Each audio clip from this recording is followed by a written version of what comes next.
आने वाली 7 फरवरी को दिल्ली विधानसभा चुनाव का मतदान होना है। सभी पार्टियां और उम्मीदवार अपने अपने पक्ष में वोट देने के लिए जनता को आकर्षित कर रहे हैं। लेकिन क्या है इन उम्मीदवारों और पार्टियों के बारे में जानकारी, इसके बारे में हम आपको रूबरू कराते हैं। आखिरकार लोकतंत्र में जनता निर्णायक होती है। 2015 के दिल्ली विधानसभा चुनाव में कुल 673 उम्मीदवारों ने अपनी दावेदारी पेश की है।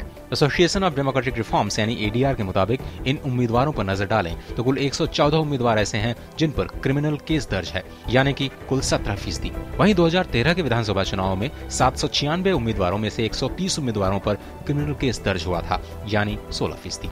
2008 के दिल्ली विधानसभा चुनाव में कुल 790 उम्मीदवारों ने अपनी किस्मत आजमाई थी, जिनमें से 111 प्रत्याशी पर ही क्रिमिनल केस दर्ज था, यानी सिर्फ 14%। कुल मिलाकर प्रत्येक विधानसभा चुनाव में क्रिमिनल केस वाले प्रत्याशियों में 1% की बढ़ोतरी देखी गई।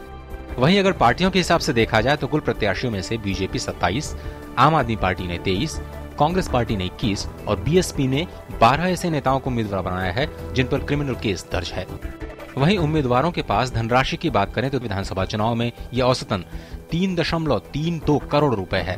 वहीं 2013 के विधानसभा चुनाव में ये 3.43 करोड़ रुपए था और 2008 में 1.77 करोड़ रुपए।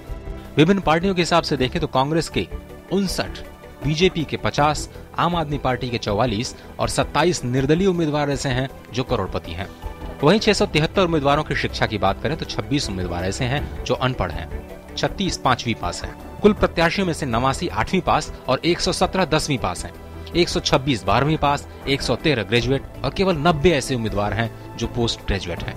तो ये दिल्ली की जनता के दरबार में सभी उम्मीदवारों का खाता बही है और राजधानी की जनता 7 फरवरी को अपना जनादेश देगी।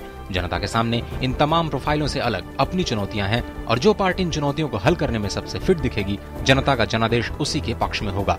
Vikramjit Singh, DD news.